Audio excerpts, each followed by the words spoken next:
Boa tarde a todos que estão chegando aí. Estou acompanhando aqui que tem pessoal entrando agora. Esperar o pessoal se acomodar, né? O velho modo de senta, arruma seu lugar, pega a pipoquinha, um refrigerante, que hoje a gente vai ter mais uma sessão aqui de aprendizado, digamos assim, monstruosa, né? Deixa eu até...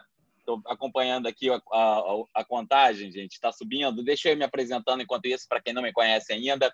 Eu sou Marcel Navarra, sou um dos sócios diretores da InvestSmart. A InvestSmart é um dos principais escritórios de investimento da XP no país. Hoje a gente tem 24 filiais espalhadas por quase todos os estados do país. Então temos profissionais atendendo os clientes em boa parte do nosso território, né?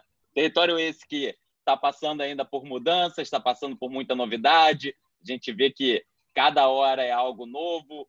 Agora há pouco sai mais uma notícia. Hoje de manhã a gente teve um bate-papo com o analista político da XP, com Paulo Gama. Falamos um pouco sobre algumas novidades, o que a gente podia esperar de Brasília. Agora a gente abre a TV e vê que o Mandetta está indo para o Planalto, está indo bater um papo lá. Vamos ver como é que isso tudo fica, né? Mas o bate-papo de agora à tarde, gente, é com uma pessoa de uma equipe que a equipe em si já tem mais de 20 anos trabalhando juntas, né? Mas dentro da empresa em si, que foi fundada, inclusive é um dos sócios fundadores da empresa que está aqui com a gente, a empresa foi fundada há aproximadamente 16 anos, salvo engano. Depois o Mário vai poder me corrigir caso eu esteja errado. Mas é uma equipe que já atua junto há 20 e poucos anos. Eu acho que isso é uma das questões que tem mais valor no mercado financeiro, principalmente um mercado como é o nosso brasileiro. A gente tem tanta mudança, tanta dificuldade no dia a dia. Então, às vezes, uma equipe se conhecer a ponto de um saber o que o outro está fazendo, às vezes, no olhar, já facilita demais, né? Então, estou trazendo hoje aqui Mário Scholz, né, Mário? Mário Scholz, sócio fundador da Neo Investimentos. O Mário vai poder contar um pouquinho para a gente de como que é o dia a dia lá na Neo, como que é o trabalho deles. A Neo, que hoje, inclusive, é uma das assets que... depois eu vou entrar no período que a gente tem que entrar de um fundo multimercado ou de um fundo de ações, mas é uma das assets que surpreendeu bem aí no mês de março, né? Que o Brasil, que está tão acostumado... Até ano passado a gente estava com receio do maio. Agora eu estou achando que a gente vai começar a pensar em mudar o início dos meses que começam com M por alguma outra letra, né? Porque quando vem maio, vem crise, e agora março, derrocada. Mas a galera da ANEEL, o Mário vai poder contar um pouquinho também sobre a estratégia. A galera da ANEEL se passou muito bem por esse mês de março e, além disso, durante o ano inteiro. Então, vou deixar o Mário se apresentar. Mário, obrigado pela presença. Se apresenta aí, comenta um pouquinho aí da sua trajetória, da trajetória da ANEEL, Mário. Bem, antes de tudo, obrigado, Marcel, pelo convite. Obrigado, InvestSmart, pelo convite. Um prazer estar falando aqui com vocês. Tá? A ANEEL, como você colocou, né, tem 16 anos, é uma empresa fundada em 2003, né? E a história dela, muito brevemente, é uma equipe que trabalha junto desde a década de 90, né? Eu acho que fui o último a me juntar à equipe, no ano de 1998. E uma equipe que foi trabalhando junto em diferentes instituições financeiras à medida que tiveram várias fusões, né? Então, a gente chegou a trabalhar junto no Banco Chase Manhattan, depois chegamos a trabalhar junto no JP Morgan, e em 2003 o JP Morgan vendeu a área de gestão de recursos, né, de asset management para o Bradesco, né? Mais um período de crise no Brasil, né? Primeira eleição do Lula, isso, medo de uma série de coisas, bancos estrangeiros saindo. Foi quando a gente abriu o ANEEL para fazer exatamente o que a gente continua fazendo hoje, 16 anos depois, né? Para fazer gestão de ativos de terceiros, usando naquela época o que a gente achava, né, ser uma grande experiência, mas somamos essa grande experiência mais 16 anos de estrada, né? Acrescentamos alguns produtos à nossa empresa, mas o primeiro fundo, né, o fundo com que a gente abriu a ANEEL, é o Neo Multiestratégia, é o fundo do qual eu sou o gestor responsável hoje sobre qual a gente vai falar, né? O meu background é na parte de juros e de moedas, então a parte de ações é um assunto quente, mas eu tenho pouco know-how, principalmente na parte mais micro, né? Papel a papel, conheço bastante cenário, né? Até pela função que eu exerço. Mas brevemente, essa história, né? Por isso, 16 anos, 20 anos juntos, realmente é uma equipe que está trabalhando junto há muito tempo. E a gente tem um DNA, né? Que até por ser DNA não se perde, né? Ele continua ao longo do tempo, mesmo numa indústria que passou por várias modificações, por vários ajustes, por vários desenvolvimentos, crises, momentos melhores, né? Qual que é o DNA desse fundo, né? É o que a gente chama de valor relativo. São operações que buscam extrair alfa do mercado, né? É muito comum, acho que os fundos que têm mais divulgação na indústria brasileira, né, e bons fundos, são fundos que buscam retorno através do que a gente chama do beta, né, o movimento direcional dos ativos. Então, uma hora eu estou muito otimista, estou comprado na bolsa, eu estou comprado vendido no dólar, eu gosto da taxa de juro real, então aplico no NTNB, né, e tento, através do mix, gerar retorno. O que a gente faz no jargão do mercado financeiro é buscar o alfa, né, é buscar retorno que não tenha como fonte primária a direção específica do ativo, né? Então, pegando aqui alguns exemplos bastante mais comuns, vou chamar assim, dentro do mercado de ações, né, a gente tem um valor relativo, por exemplo, comprando o índice Bovespa e vendendo o S&P americano, né? A gente tem um valor relativo fazendo a compra de, por exemplo, BR Distribuidora e vendendo o Cosan, né, duas empresas do mesmo setor.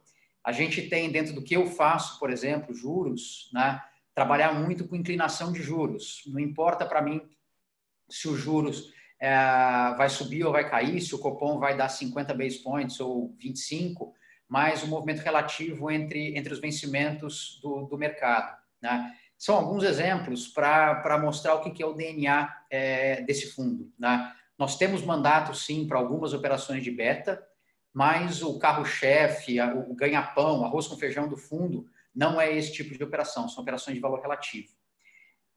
O que isso importa? Né? Qual que é a mensagem que a gente gostaria de deixar aqui para quem precisa trabalhar com orientação, com advisor de investimento? É um fundo multimercado que está aí para competir com os bons fundos da indústria, só que buscando retornos de uma fonte, de uma forma completamente diferente. Tá? Então, é uma coisa que a gente acaba vendo na indústria brasileira, seja porque ela é muito grande, porque os ativos são restritos, não vem ao caso dizer a gente debater isso aqui, mas a correlação entre os fundos é muito grande. A gente pega o mês de março, bons fundos, bons gestores com histórico irrepreensível, com oscilação na mesma direção, com um cenário parecido, né? Significa que eles são ruins? De forma nenhuma, né? Mas uma das principais temas para investimento, né? Não colocar todos os seus ovos numa cesta só, isso vale para uma carteira de multimercado, né? E diversificar nomes, né? Mês de março, de novo, está aí para mostrar, não significa diversificação de carteira. Diversificar uma carteira é diversificar estilos, né? E nós temos um estilo diferente. Esse é o nosso DNA, é assim que a gente faz.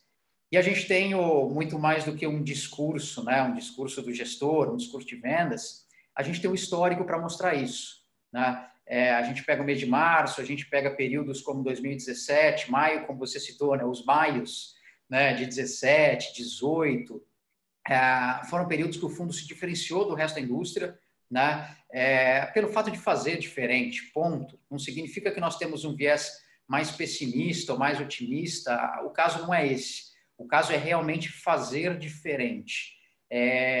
Construir uma equipe, trazer pessoas que estejam trabalhando para o cliente para trazer retorno de uma forma diferente, né?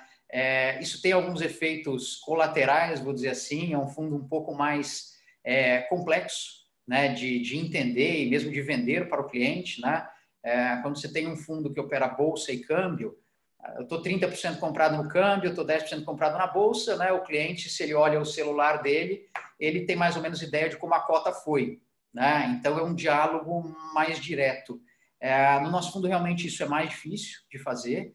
Não existe nada extremamente complexo lá dentro, tá? Eu falei, os exemplos que eu dei de operações, né? Um long short de ações, COSAM BRDT, inclinação de curva de juros, são coisas que não são extremamente complexas, né? Mas a gente é dessa forma que a gente descobriu que a gente consegue entregar um diferencial para o nosso cliente.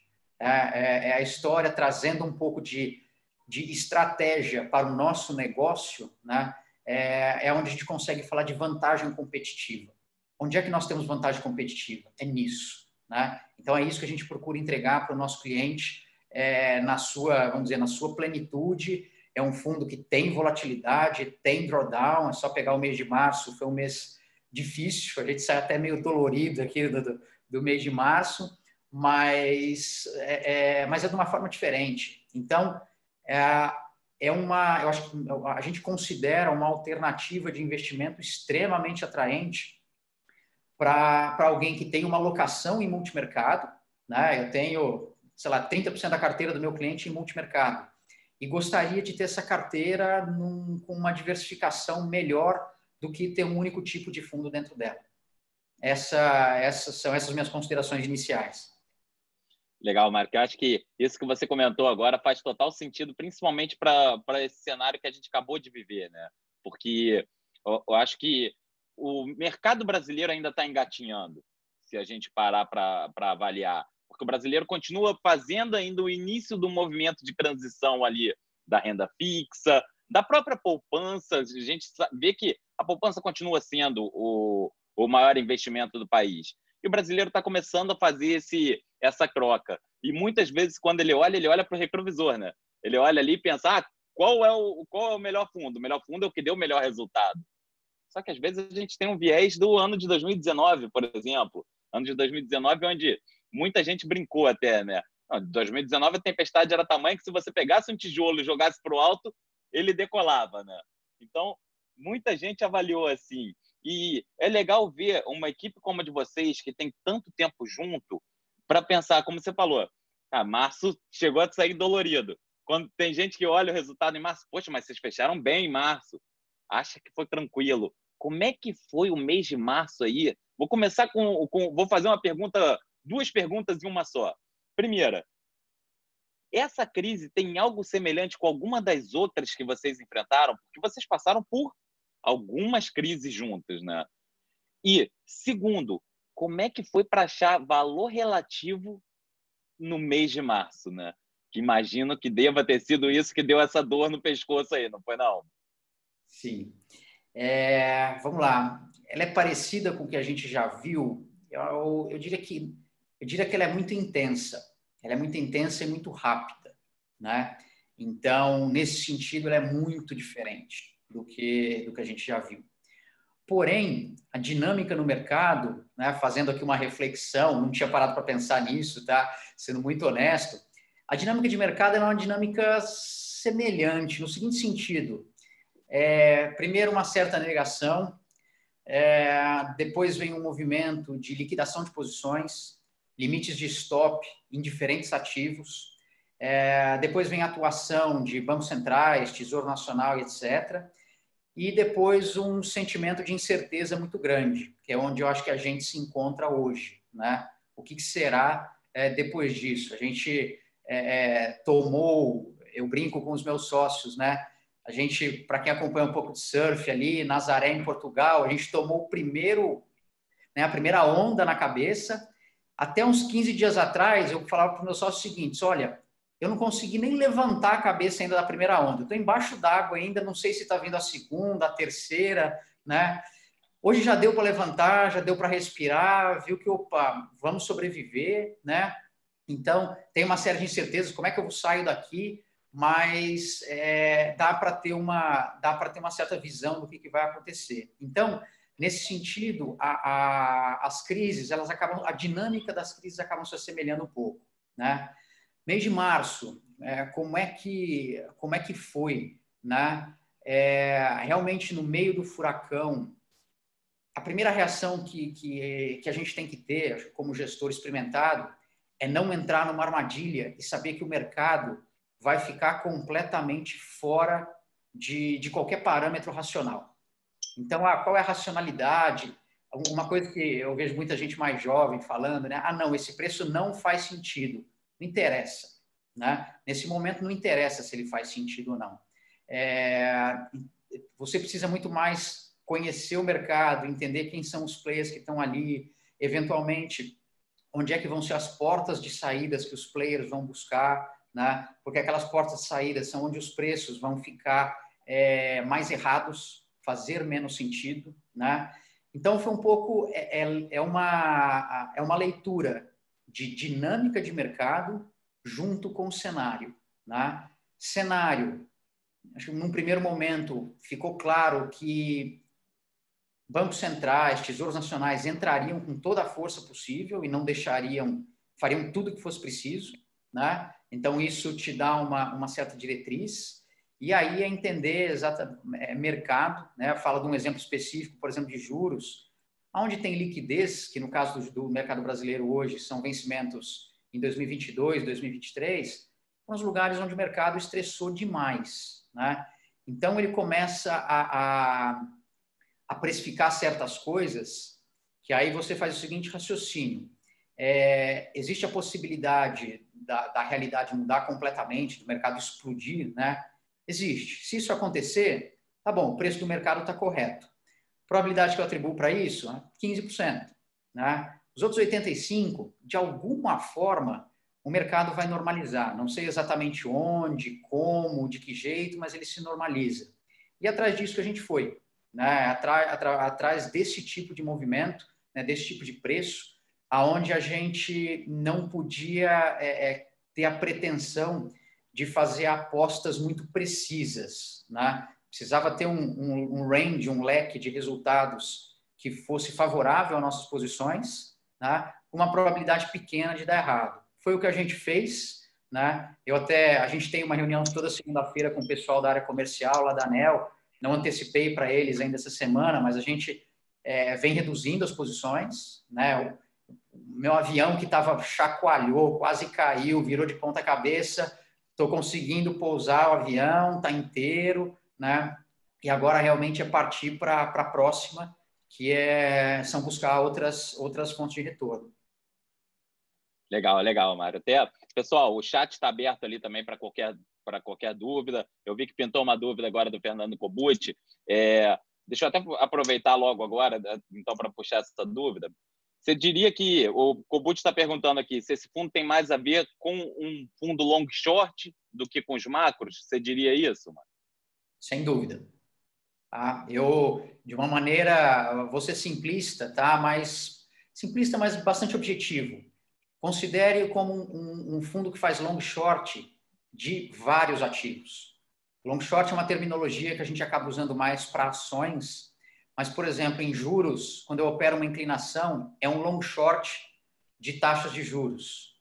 Na parte de moedas com juros lá fora, eu acabo operando muito long short de moedas junto com juros. Então, o comentário do Fernando faz todo sentido. Tem, assim, o DNA é do long short.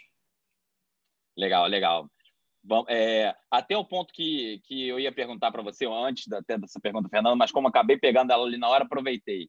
Cara, como é que estava o pensamento da ANEEL?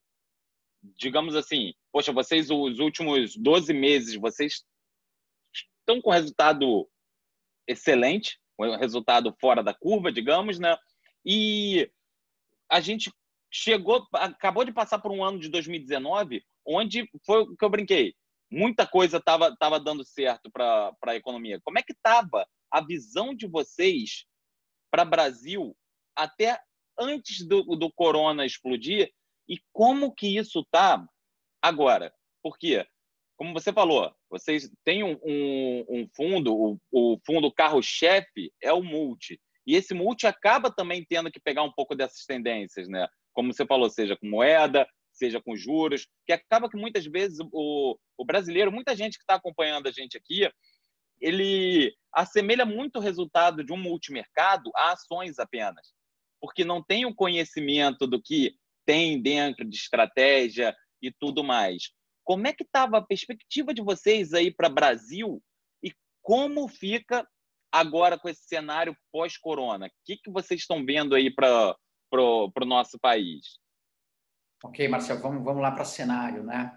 Nosso cenário na entrada de 2020, né? Parece que faz 5 anos, né? Mas ali, janeiro, 3 meses atrás, era um cenário mais positivo para o mundo. Especialmente porque nós caminhávamos para a resolução do conflito entre Estados Unidos e China na parte comercial, né? E o mundo apontava para uma reaceleração na atividade econômica, tá? Então, era, sim, uma visão mais positiva, especialmente para o mundo, né? E para o Brasil, nós tínhamos uma visão de que o primeiro semestre, pelo menos, tinha, sim, potencial de ser positivo, né? Porque ainda existia muito consenso em torno da necessidade de reformas, um incentivo grande para fazer esse tipo de coisa. Porém, na parte de gestão, cenário é apenas um componente das operações que são montadas. Tem outra coisa que é extremamente fundamental, que é preço, né? E aí eu falo, por exemplo, de algumas áreas que eu tenho mais conhecimento. A parte de renda fixa no Brasil, ela era precificada como o Brasil fosse um investment grade, né? Todo mundo falava, quando vai ser? O preço de renda fixa já era esse, né? Então, a gente, mesmo na parte de bolsa, a gente via que a possibilidade, o espaço para retorno precisava de muita coisa dar certo, né? Então, quando você faz essa combinação entre cenário positivo, mais preço, já reflete muita coisa disso, você precisa ter um cuidado enorme em não extrapolar, né, o que aconteceu para o futuro. E foi isso que a gente fez, né? Não tínhamos apostas com viés mais otimista dentro da carteira. Fomos ali no nosso trabalho mais de formiguinha, um trabalho de garimpo, né? De tentar buscar coisas que não estão aos olhos de todo mundo, né? Foge um pouco dessa discussão mais do dia a dia, mas que não está ao alcance, não está aos olhos de todo mundo.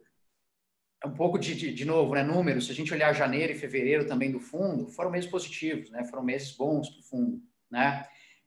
Então a gente tinha uma visão de que o mundo caminhava para um cenário melhor, né? No ano de 2020. E Brasil, o primeiro semestre, talvez até o segundo. E por que isso, né? Para Brasil, e aí eu vou usar isso para complementar meu cenário. Depois de 2020, a gente vai ter troca de mandato na Câmara dos Deputados, no Senado, talvez. A gente começa a colocar no radar a eleição presidencial para 2020. Então, os incentivos para os agentes políticos entrarem em consenso é muito menor daqui para frente do que foi no ano de 2019 e 2020. Você falou, né, conversar com o Paulo Gama hoje de manhã, então certamente ele conhece isso muito mais do que eu, né? Então é isso que a gente via, otimista, mas com um certo receio, porque muita coisa estava no preço, tá? Como é que a gente vê daqui para frente? Acho que a grande diretriz que nós estamos adotando nesse momento é a seguinte: não ter grandes convicções, nem no sentido de que pode dar tudo muito certo, nem que pode dar tudo muito errado. Vamos lá, vou ir para cada um dos lados. Dar tudo muito certo, né? O que seria isso? O mundo poder voltar a funcionar de forma mais rápida do que se prevê hoje, né? É uma possibilidade, particularmente na minha, né, sou leigo em medicina, em epidemiologia, o que for, mas acredito que sim, pelo simples fato da gente ter hoje a humanidade inteira focando conhecimento e focando dinheiro para resolver esse problema, né? E quando a humanidade tentou fazer isso, nós levamos o homem para a Lua em 1970, né? Nós fizemos coisas que são impensáveis. Então, eu acho que esse vai ser um problema que a humanidade vai conseguir resolver de uma forma melhor do que o raciocínio padrão consegue visualizar hoje. É uma possibilidade. Então, eu não posso tirar do meu radar esse cenário otimista. O extremo oposto disso é uma segunda onda de contaminação na China, nos Estados Unidos, o que for, né? A humanidade fracassar e a gente ficar em casa e começar a discutir novas ondas do que a gente está vivendo.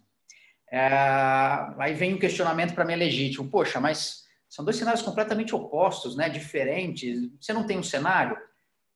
Hoje, eu acho que é muito prudente não ter muita convicção, tá? Porque ambas as coisas podem acontecer. Eu, particularmente, tenho uma tendência mais para o primeiro cenário que eu descrevi, mas a gente não pode esquecer o segundo. O que isso tem de impacto para Brasil, né? Eu acho que a gente vai viver em Brasil momentos difíceis daqui para frente, né? Diferente do que foi em 2019, quando você mesmo citou, né? Até tijolo voando, nós vamos precisar fazer um esforço muito maior do que nós fizemos em 2019 para as coisas darem certo. Elas podem dar certo? Eu acho que sim, né?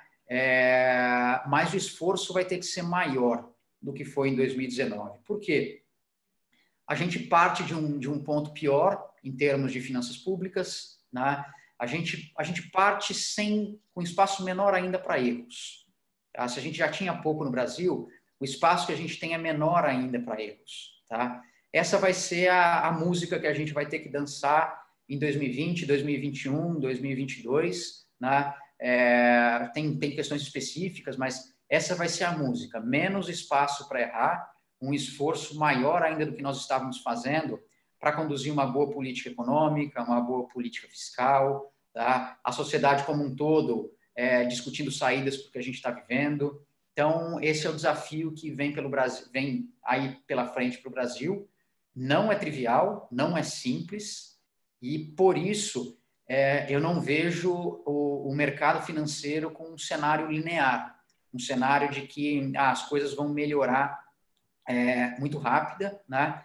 Não vejo nem sendo totalmente adequada uma comparação com o que está acontecendo lá fora, né? No mercado externo, porque a gente tem o hábito de comparar muito o Brasil com mercados desenvolvidos, né? O que os Estados Unidos está fazendo, a Europa está fazendo. Infelizmente, a gente vive num outro mundo, né? Queira a gente ou não, a gente vive num outro mundo.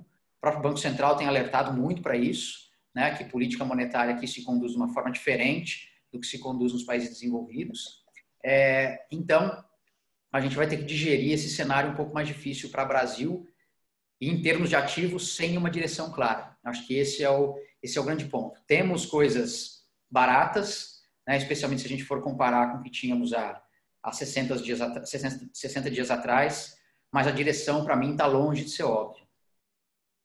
É legal até esse comentário que você fez agora, me recordou o Dato, o Adeodato da Eleven na segunda-feira comentando, né? Gente, não adianta que a gente não pode comparar o Brasil com os Estados Unidos, com a Europa. Nós somos a Série B, nós não somos a Série A. Então, todos os nossos movimentos são diferentes, né? E realmente é um pouco do que a gente tem que levar. Até agora, enquanto isso saiu, eu já cheguei até a receber três mensagens aqui no privado e também da Investing, né?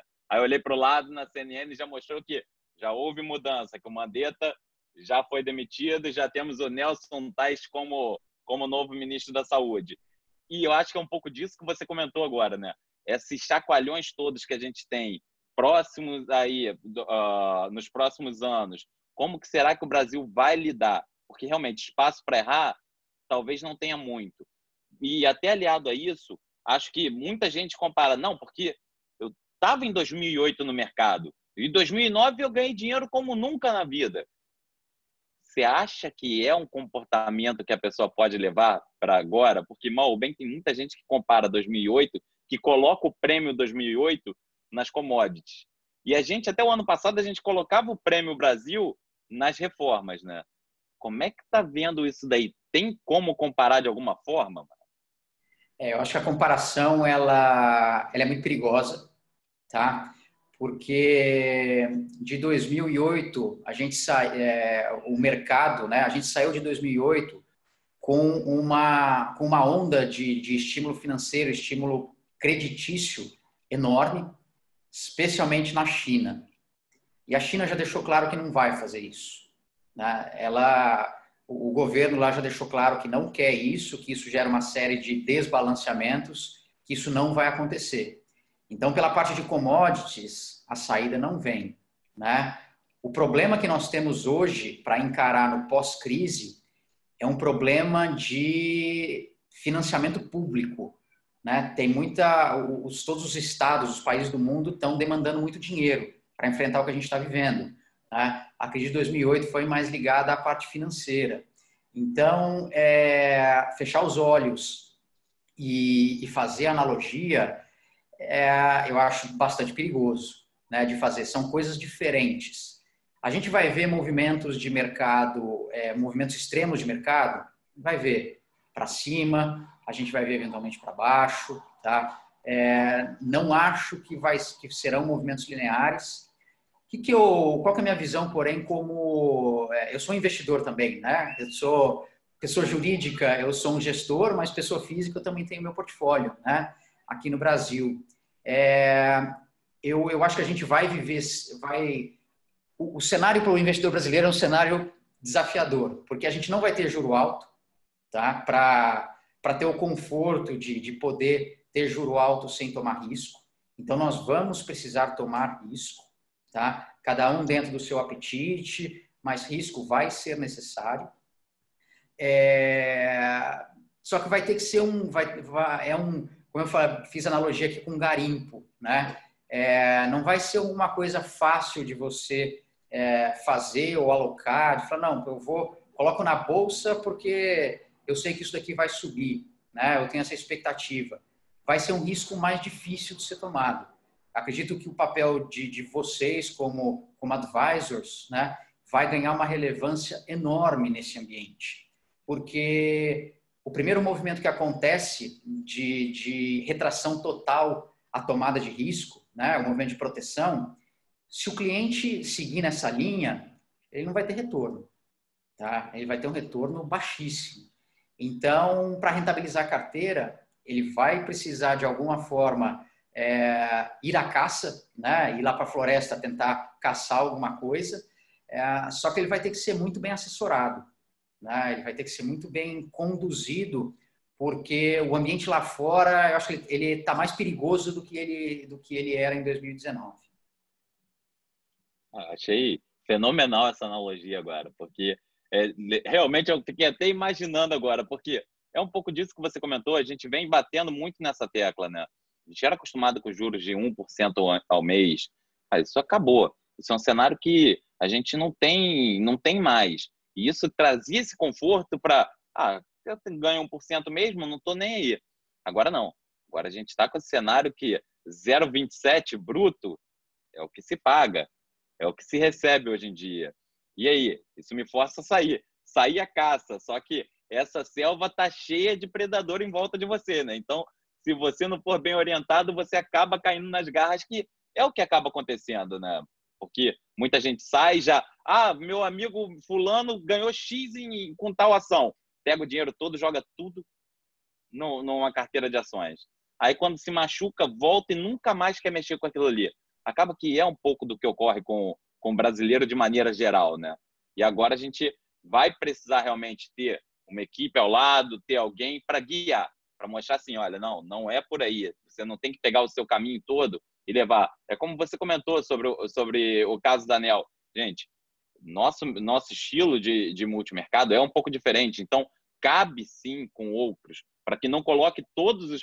não, porque eu vou usar 3 multimercados, que a maioria está com um nível de correlação altíssimo, com as mesmas estratégias. Então, se um bater no muro, pode levar um dia a mais, 2 dias a menos, mas o outro também vai bater, né? Então, a gente precisa saber diversificar isso daí. E como você... Pode falar. O que eu ia complementar, Marcel, é que eu acho que aí tem uma oportunidade de diferenciação para os alocadores, para os advisors, enorme, né? Enorme. O que nós fazemos, todos nós aqui somos profissionais de investimento, né? O que nós fazemos não é corrida de 100 metros. Todos nós aqui somos corredores de maratona. E essa é uma oportunidade realmente dos corredores de maratona se diferenciarem, né? Porque quem tem um apetite pelos 100 metros, aí realmente vai ter que ir numa ação específica, vai ter que se preparar para isso, né? Saber que o resultado pode ser esse, né? E aí, vocês têm muito mais propriedade do que eu para dizer isso, né? Eu acho que o investidor brasileiro ainda confunde um pouco as coisas. Né? Muito, Você muito. rendia 1% ao mês, onde eu acho isso? Eu recebo questionamentos da família, né? De pessoas que não estão tão ligadas ao mercado nesse sentido. E é uma chance de diferenciação, de profissionalização, né? É mais uma chance pelo qual o nosso mercado está passando.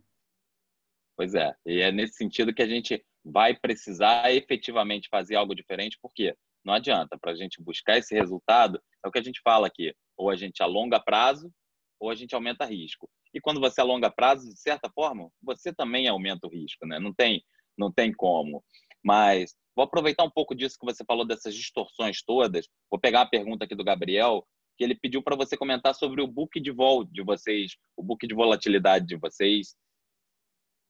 Tá bom. Vamos lá. A gente está passando por uma mudança muito grande na parte do book de volatilidade, tá? Tanto é que foi um book que qualquer mudança que a gente está passando, a gente está eliminando esse book do nosso fundo, tá? A gente sempre teve essa estratégia. A gente vem num processo ao longo de 2020 de eliminar essa estratégia pelo fato do mercado ter mudado muito, e a gente não ter conseguido encontrar uma forma consistente de gerar retorno, tá? Então, talvez nós fôssemos os últimos, se não um dos últimos fundos brasileiros a ter uma estratégia nesse sentido, né? E nós vimos que o investimento que nós estávamos fazendo não estava sendo recompensado da forma que a gente almejava. A pessoa que conduzia essa estratégia é também um dos sócios fundadores da ANEL, é um cara até mais experiente do que eu no mercado, né? Sem dúvida nenhum, um dos caras que mais entende de vol no Brasil. Ele chegou uma hora e falou, olha, não dá pelo seguinte motivo. Com o que a gente está vivendo, nós vamos passar períodos muito longos de volatilidade comprimida, pontuado por períodos de volatilidade extremamente alta, né? Nós não sabemos quanto tempo esse período de volatilidade comprimida vai durar. O que a gente está vendo é que ele dura um tempo muito maior do que o nosso cliente é capaz de suportar, né? Foi um pouco do que aconteceu na janela, vou dizer, de 2016 até agora. Por mais que o Brasil tenha tido solavancos em 17 e 18, o mundo inteiro foi numa direção só, né? Final de 2018, um pouquinho de volatilidade em função dos juros lá fora nos Estados Unidos, mas o mundo numa direção só. E por que isso está acontecendo? Né? Não é que o mercado tá mais positivo ou mais negativo. Isso é efeito colateral da crise de 2008 e que vai se intensificar agora em 2020, que é o quê? Maior intervenção de entes estatais no mercado. Tá? Quando a gente fala de um quantitative easing, né, que os Estados Unidos teve, que a Europa fez, que o Japão faz há muito tempo, isso nada mais é, perdão, do que um banco central, um governo intervindo no mercado. Isso faz com que a chance dos ativos oscilarem diminua muito. Em 2020, agora, isso vai ficar mais potencializado ainda, porque o volume aumentou e o escopo de atuação está maior ainda. Então, esse cenário de volatilidade comprimida por um determinado período, com saltos de volatilidade, provavelmente é o que a gente vai continuar vendo daqui para frente. É o que vai tornar ainda mais difícil esse trabalho aí, né? Sim, Mas, volatilidade fica mais difícil. pois é, e é um ambiente que a gente sempre soube navegar e trazendo de volta agora, Marco, até um ponto que você comentou a princípio, juros. Você não vê os juros mais, um cenário de juros elevados no Brasil. E, ao mesmo tempo, a gente está vendo aí algumas casas com discurso de que tem algumas pessoas até acreditando que a taxa de juros venha para baixo de 2 agora. E a gente comentou sobre manobra, sobre o poder fiscal que alguns países da Série A, digamos, têm frente ao nosso, né? E como o Paulo citou hoje mais cedo, que ele acredita que a política não deu todos os aportes necessários porque ela sabe que vem mais ondas pela frente. Então, ela está segurando para não liberar todos os estímulos de uma vez só e acabar tendo que mexer mais ainda no caixa. Agora, botando tudo isso no caldeirão e juntando, o que você imagina para esse cenário de juros agora? Porque muita gente acredita que desce assim com essa força, tá? Mas, ao mesmo tempo, a preocupação muito forte de que, se descer assim, a gente pode trazer um movimento de cauda muito forte. Um movimento de cauda, um movimento mais longo, que eu quero dizer, gente, para quem não é muito apto ao dialeto, digamos, mas que pode ter uma alta muito forte para frente. Como é que você está vendo aí esse cenário? Bem, você vai ser repetitivo aqui, eu vou dizer, tem uma incerteza bem grande. Eu vou começar respondendo isso através da própria precificação do mercado hoje. Tá? O mercado hoje precifica a Selic caindo até 3%. Tá? Isso já está no preço do mercado, no mercado futuro. Ela atravessa o ano de 2020 nesse patamar. Né? No ano de 2020, entre 2024 e 2025, então estamos falando daqui a 4, 5 anos, o mercado precifica a taxa de juros a 9%. Né? Então, aí, essa é uma coisa que eu nunca vi na minha carreira, Marcel. A precificação de uma taxa curta tão baixa, né? Com uma expectativa de uma taxa mais longa tão mais alta assim. A gente está falando em 600 basis points de diferença, né? Numa taxa 3 vezes maior. Então, acho que o próprio Banco Central hoje tem muita dúvida em relação ao que fazer. Tá? Acho que quem tiver oportunidade, o presidente do Banco Central, Roberto Campos, fez algumas lives com o mercado. Ele cita essa dúvida, tá? De que o Brasil não pode conduzir política monetária como os países desenvolvidos. Tá? Portanto, baixar juros, vamos levar o juro para perto de zero, né? Isso pode trazer consequências bem, vamos dizer, bem graves para a gente. E o que pode ser isso? Né? Claramente, o nosso juro de equilíbrio, não é que a gente queira dar para isso, alguma coisa de longo prazo, está longe de ser 3%, 2%, alguma coisa nessa linha. Né? Com o movimento que a gente viu em função do coronavírus, isso deveria subir, né? Deveria ser maior. À medida que a gente está, quanto mais a gente baixar os juros agora, é como se a gente estivesse comprimindo uma mola. Tá? A mola está ficando cada vez mais apertada. Se essa mola vai voltar de uma vez só, né? E fazer com que o objeto que está comprimindo ela vá muito para cima, ou a gente vai conseguir manejar para que ela volte devagar, é o desafio que eu citei que a gente tem aqui no Brasil. Tá? Se a gente comprimir, o processo de reformas parar, a gente tiver questionamentos em relação a como o governo vai se comportar e etc., essa mola volta e volta rápido. Né? A gente vai ver o câmbio subir muito, tá? A gente vai começar a ver a economia se desarranjar como um todo. Tá? Então, acho que hoje o que o Banco Central prega muito, o que ele fala muito, e é uma linha que eu particularmente concordo, né? A gente precisa de alguma estabilidade. Tá? Então, não adianta levar a Selic para 2, sendo que você tem o receio de que daqui a 12 meses ela vai estar em 6. Tá? Se você tem esse receio, você como banqueiro, como emprestador de dinheiro, como um empreendedor, você não vai se aproveitar desses juros mais baixos. Tá? Então, essa hoje é uma discussão inédita no mercado brasileiro, né? É uma discussão que tem gente muito respeitada em ambas as partes, em ambas as pontas da discussão, né? E o que eu acho que o Banco Central vai fazer aqui no Brasil, ele vai seguir, de certa forma, o meio do caminho. Então, na próxima reunião do Copom, acho que ele derruba mais meio ponto de juros, sinaliza que ele vai precisar olhar mais o cenário para o que ele vai fazer, para ter algum tipo de margem de manobra. Né? É muito complicado você reduzir juros do jeito que a gente já tem um juros baixo e falar em reduzir mais ainda e ter, por exemplo, como você teve ontem, hoje já chegou a subir, o câmbio subiu 1,5%, 2%. Né? Então, a gente, dentro do que eu também falei aqui, de que todos os cenários são possíveis. Se você baixa muito os juros e o nosso cenário é um pouco pior, a gente pode ver esse câmbio subindo mais 10%, 20%, e correndo o risco de ter que puxar juro de uma forma muito forte para compensar esse tipo de coisa. Então, a gente está num cenário, no fio da navalha ali, de uma forma vamos dizer, estamos no extremo do fio da navalha. É isso que está acontecendo. O que, para mim, é claro nos próximos 12 meses é que a gente vai ter juro baixo. Porque, honestamente, né, falando como no papel de investidor, pessoa física, 3%, 3,5%, 2,75%, para mim é a mesma coisa e não é nada. Né? Não significa nada de juro. Então, a gente vai ter que correr risco. Não tem outra saída, né? Não tem. E vocês, como vocês acabaram trabalhando também em grandes instituições internacionais, eu não sei se vocês têm, como é que é a abertura de vocês, Mara, ainda com essas casas.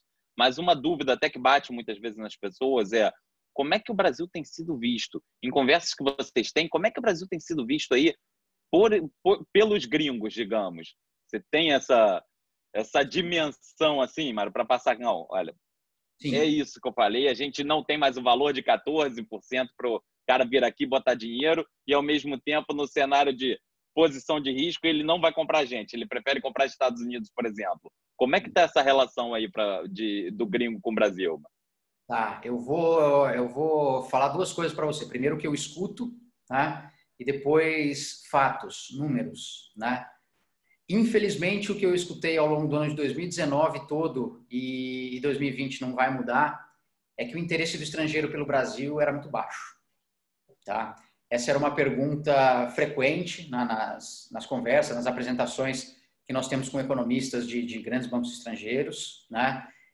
Nós falamos, poxa, está mudando, né? Vai mudar, uma agenda diferente. Veja só, a bolsa está subindo, vai subir, o estrangeiro não vai capturar esse tipo de movimento. O feedback que nós tínhamos é o seguinte: tá bom, se ele não capturar, não tem problema. Ele tem outros lugares para investir. O risco que ele vê no Brasil hoje não justifica. Né? Era esse o feedback que nós tínhamos. E aí a gente vai para dados, né? Para números. Se a gente olhar os números de balanço de pagamentos, né? A gente acaba tendo acesso ao que é entrada ou saída de recursos, tanto para aplicação em ações, quanto para aplicação em portfólio de renda fixa. O movimento é de saída de dinheiro. Né? O movimento em 2019 foi um movimento de saída, não só na renda fixa, na parte de renda variável também, independente do bom resultado que a gente teve. Né? O movimento foi de saída. Então, o apetite do investidor estrangeiro por Brasil é muito baixo. É desse jeito que essa conclusão que a gente tira. Legal, até porque a gente, quando olha um pouco dos papéis de lá fora também, a gente vê uma diferença muito curta, né? Se eu pensar, poxa, eu vejo o Klabin hoje emitindo uma dívida lá fora, emitindo não, Klabin no secundário lá fora que está pagando um yield de 6% para um vencimento de 7 anos. Enquanto se a gente for comparar com algo daqui, está pagando IPCA mais 3,5%. Ou seja, a gente está praticamente no mesmo nível, sendo que eu estou dolarizado, né? Eu já estou numa moeda que é mais forte, outro aqui no Brasil. Então, isso traz um certo receio para a gente, assim, de como que o Brasil vai continuar sendo visto, né? Para saber. E aí, faz sentido continuar aqui ou não? Passo a pesar muito mais a mão lá fora do que aqui, né? Que é até um dilema que vocês também têm parte da carteira offshore, certo? E como é que está esse dilema aí para vocês, Mário? A vontade que dá é de ir 100% ou não? A gente consegue balancear bem e aproveitar bastante as oportunidades aqui. Acho que tem que balancear sim, Marcel. O exemplo que você deu é bom. Né? Acho que aparecem algumas oportunidades que parecem ser interessantes quando você faz a comparação do retorno de um ativo em real com um ativo em dólar. O ativo em dólar parece ser muito mais atrativo. Né? Então, acho que tem que ter esse olhar. É mais uma oportunidade, como a gente conversou aqui, de diferenciação, de mostrar coisas que não são tão triviais, né, para o investidor como um todo, né, investidor em geral. Então, sim, o investimento lá fora é alguma coisa que tem que ser vista, tem que ser dado um peso grande. Né? É uma fonte de diversificação importante, tá, para o investidor local. Tá? Então, a gente cada vez mais vai ter competição no cenário atual, acho que vai ter uma competição grande desses ativos dolarizados, de outras oportunidades de retorno lá fora, em relação ao que a gente tem aqui dentro hoje. Tá?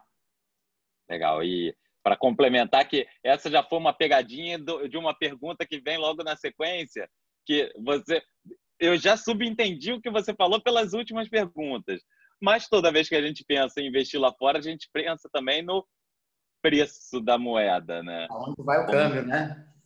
Para onde que vai esse câmbio, que ele tá parecendo o Usain Bolt, né? Ele quer recorde atrás de recorde. E para onde que você acha que vai esse câmbio? Para complementar um pouco do que você falou e traduzir um pouco do que você falou para o pessoal que às vezes não capturou um pouco as expectativas, né? Sim. Vamos lá. De novo, cenário e preço, né? Se a gente olhar o dólar americano no mundo como um todo, ele hoje é uma moeda valorizada, tá? Isso mesmo contra países desenvolvidos, é uma moeda valorizada. E isso é reflexo de, principalmente anos de ano 2017, 2018, tá? Os Estados Unidos cresceu muito mais do que o resto do mundo, tiveram algumas medidas de incentivo fiscal, corte de impostos, que fez com que os Estados Unidos se diferenciasse, até mesmo em termos de diferencial de juros com outros países desenvolvidos, né? Isso para países desenvolvidos e para países emergentes a mesma coisa. Então hoje o dólar não é uma moeda barata, tá? Ponto, tá? Tem risco e tem riscos importantes em comprar o dólar. Porém, nós temos um risco aqui de desarranjo no Brasil que está longe de ser desprezível, tá? Está bem longe de ser desprezível. Desarranjo fiscal, desarranjo político, seja o que for. Então, num ambiente, por exemplo, dependendo do que o Banco Central assumir, dependendo do tipo de risco que ele quiser tomar, eu vou baixar muito a taxa de juros e vou levar a nossa taxa de juros aqui para 1%, né? Eu vou intervir no mercado de tal forma a derrubar mais ainda as taxas mais longas. Ninguém vai ter retorno aqui, essa moeda vai depreciar, não tem jeito, né? Ela vai depreciar. Então, é difícil de falar para você, né? Uma direção só. Tem cenário, né? Eu falei aqui dos cenários para o coronavírus, que tem numa direção e tem outra. Acho que dá para a gente construir cenário em ambas as pontas, né? Porém, em termos de assimetria, para mim, a assimetria é mais para cima do que para baixo, tá? Hoje, a assimetria é mais para cima do que para baixo. Eu tenho dificuldade de construir hoje na minha cabeça um cenário muito claro aonde a gente veja uma desvalorização do dólar, né, uma valorização do real de forma muito clara, né, a construir uma historinha para que isso aconteça. Já na ponta contrária, né, de desvalorização, dá para ter algumas histórias, dá para ver alguns tipos de cenário, né? Eu acho que não à toa, assim, eu misturei preço, misturei cenário, não à toa a gente viu, acompanhando posições no mercado, também muita gente que carregava posições compradas em dólar se desfazendo dessas posições, né? E chega um preço que a probabilidade começa a jogar contra, né? O cenário começa a ficar mais incerto. Mas eu não vejo ninguém hoje com uma visão de que a gente vai ter condição de valorizar, de que o preço está muito errado, não faz sentido, né? Não tem essa visão, não tem esse cenário no mercado. Coisas que poderiam, em termos fundamentalistas, começar a indicar esse tipo de coisa, né? Exportação crescendo, balança comercial, balanço de pagamentos do Brasil vindo em patamares melhores. A gente não viu isso com 4,20, né? O movimento que a gente viveu agora é muito recente, tá? Mas o mundo crescendo pouco não ajuda, commodities num preço mais baixo não ajuda. Então, a maré hoje é contra o nosso real. Claramente, a maré é contra, independente do cenário mais turbulento, da oscilação de mercado do dia a dia, a maré hoje é contra. Acho que é isso que eu tenho na cabeça. Então, o pessoal que está acompanhando aí, que está pensando, porque a cultura do brasileiro sempre foi pensar em dólar para pensar em viagem, né? Ele esquece que sempre que o dólar bate no nosso dia a dia, por mais que eu tenha medo de avião ou coisa assim, o dólar está me batendo todo santo dia, né? O pensamento de vocês hoje para o dólar é realmente deve se manter. A gente encontrou uma nova casa, pelo menos para o curto prazo aí para o dólar, então, né? Sim, a gente não tem nenhum tipo de posição hoje, nenhuma visão mais clara que autorize a gente a ter posições tanto numa direção quanto em outra. O cenário é o contrário do que eu descrevi sobre o cenário de Brasil no início do ano. O cenário, eu diria que é um cenário bastante desafiador, só que o preço é um preço ruim para estar entrando. É caro, é bem caro. Legal, legal. Vamos lá. Até deixa eu pegar uma pergunta aqui. O Mário Tasso fez uma pergunta. A gente vê os fundos multimercados atuando em juros, ações, moedas e juros, ações, moedas e com relação a commodities, quando muito ouro e petróleo. Sendo o Brasil um player no agronegócio, por que os multimercados não investem nas demais commodities? Uma boa pergunta, excelente pergunta. Vou dizer que não tenho muita propriedade para responder isso, né?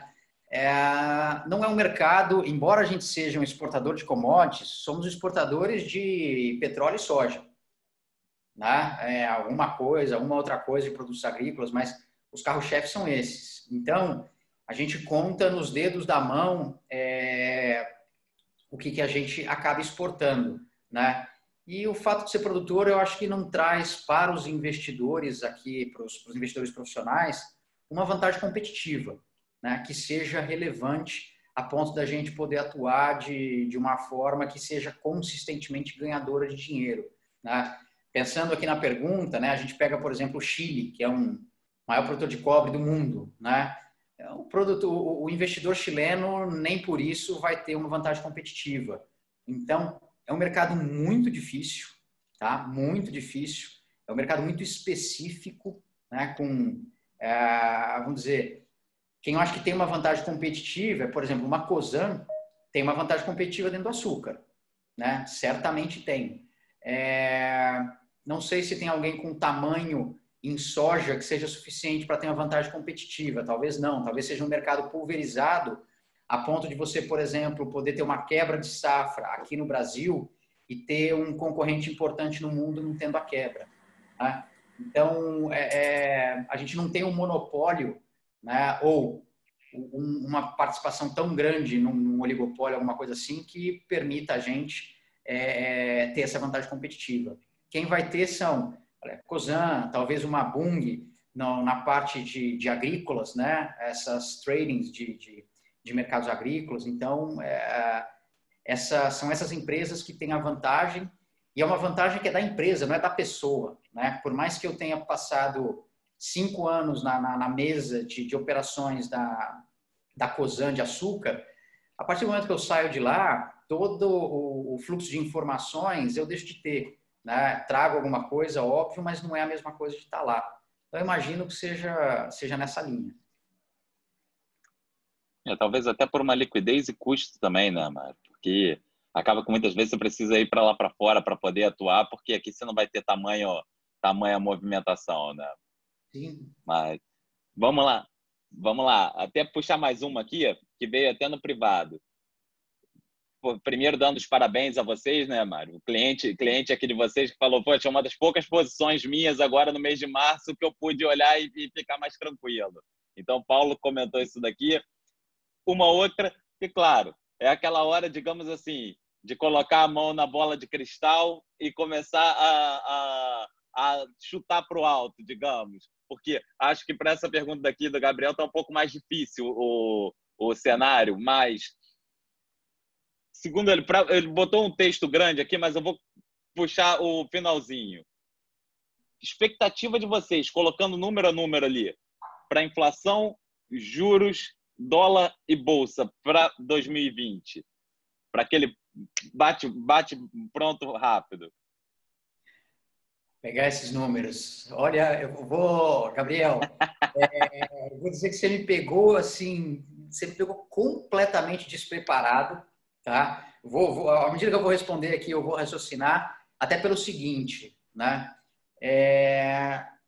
Desde o mês de março, do que a gente teve essa volatilidade maior, Marcel, projeções, tá? Tanto de economia, do que fosse, para mim tem um valor nulo, tá? Nulo.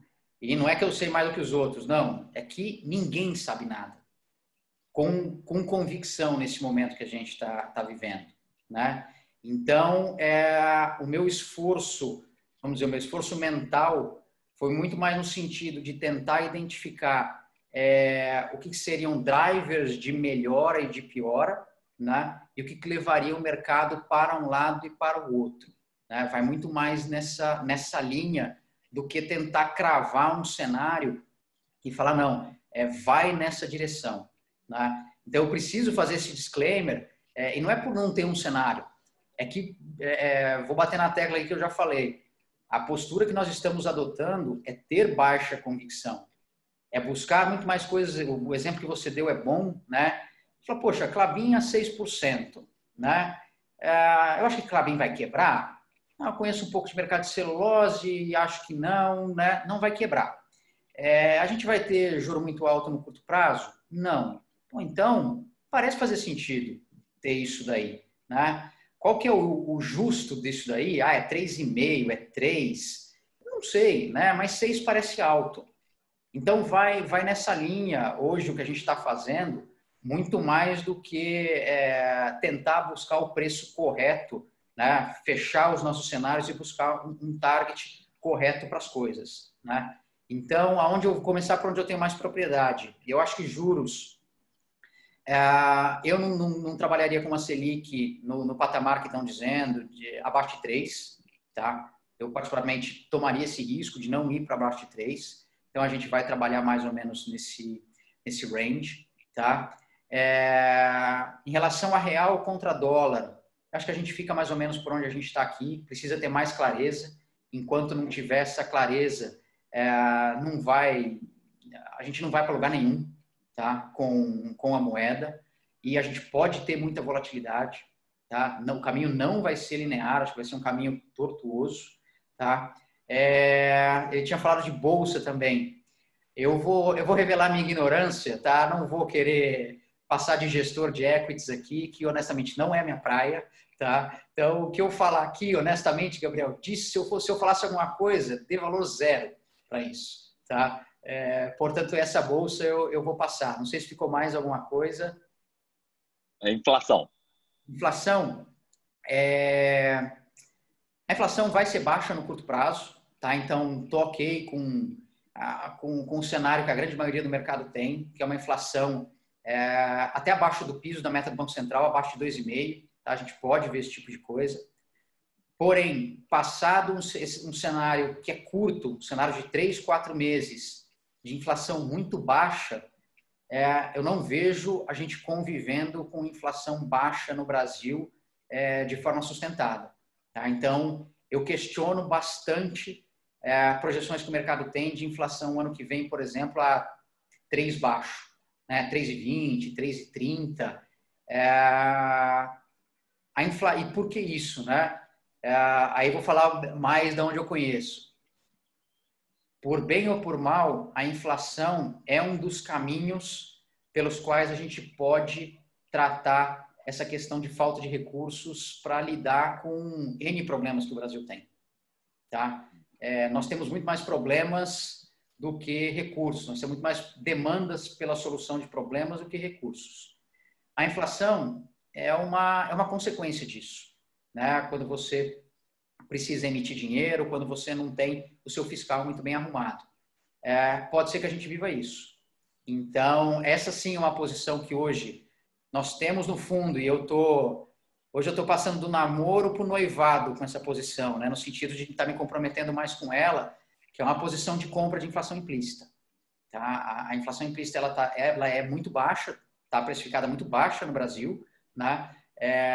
E eu acho que o Brasil, vamos dizer, independente dos cenários que eu estou colocando, por ser um país em desenvolvimento, por ter uma série de problemas, a inflação tem uma assimetria grande na inflação.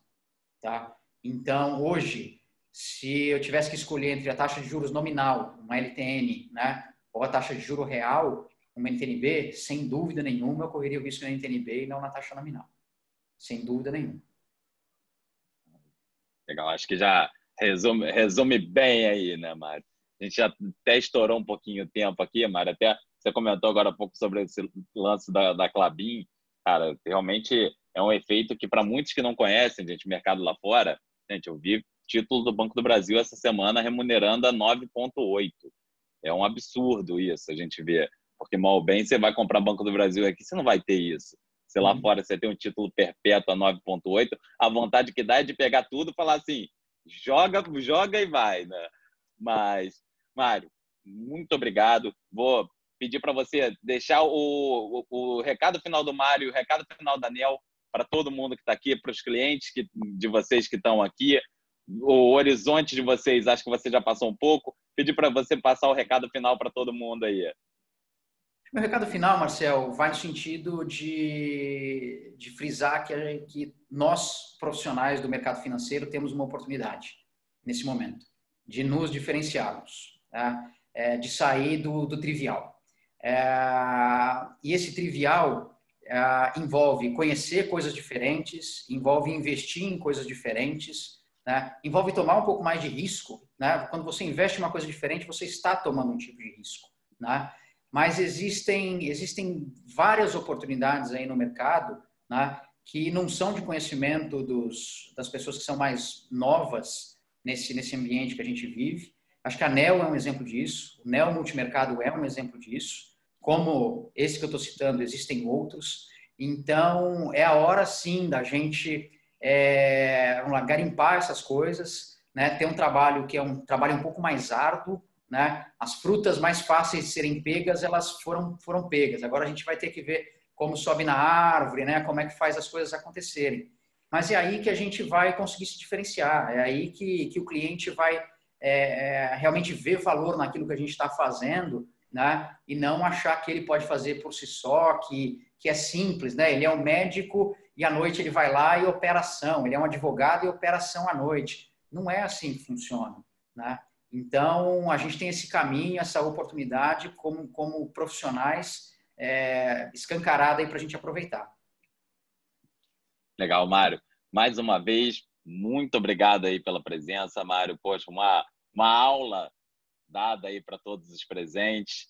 Queria agradecer também a presença de todo mundo que estava aí agora no café da tarde, batendo um papo desse com a gente. Acho que aproveitaram bastante essa aula e deixar um abraço para todos vocês. Mário, muito obrigado. Um forte abraço, meu amigo. Obrigado, Marcel. Estamos à disposição para o que vocês precisarem. Obrigado. Um Gente, abraço. boa tarde, até a próxima.